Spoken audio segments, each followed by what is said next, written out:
বন্ধুরা, সবাইকে রথযাত্রার শুভেচ্ছা।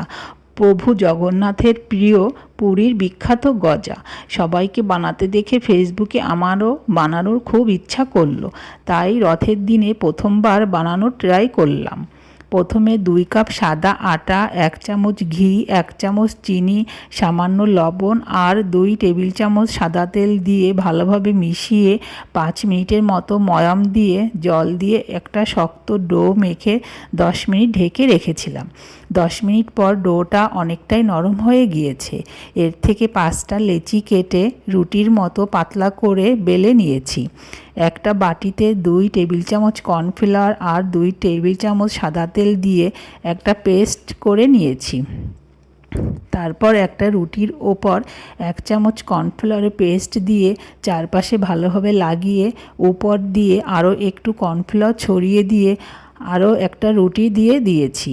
এরকম করে সব রুটিগুলো একটার উপর কর্নফ্লাওয়ার পেস্ট আর কর্নফ্লাওয়ার দিয়ে ছড়িয়ে নিয়েছি। তারপর 2 পাশ থেকে কোণাগুলো ধরে আস্তে আস্তে চেপে চেপে রোলের মতো করে বানিয়ে নিয়েছি। রোলটাকে একটু লম্বা করে নিয়েছি, একটা চাকু দিয়ে চিকন চিকন করে কেটে নিয়েছি। দেখো বন্ধুরা, লেয়ারগুলো কত সুন্দর পড়েছে।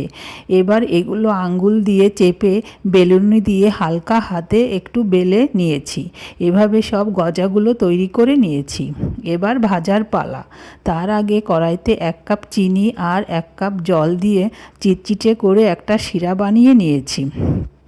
প্যানে তেল দিয়ে হালকা আঁচে তেলটা গরম হলে গজাগুলো দিয়ে একটু সময় নিয়ে ভেজে নিয়েছি। তারপর চিনির শিরার মধ্যে দিয়ে নাড়াচাড়া করে উঠিয়ে নিয়েছি। দেখো বন্ধুরা, গজাগুলো কতটা সুন্দর হয়েছে। লেয়ারগুলোও অনেক ভালো দেখাচ্ছে। একটা ভেঙে দেখাচ্ছি কতটা খাস্তা এবং মুচমুচে হয়েছে। তোমরা বানিয়ে দেখতে পারো। আর ভালো লাগলে লাইক, কমেন্ট, শেয়ার করো বন্ধুরা। ধন্যবাদ।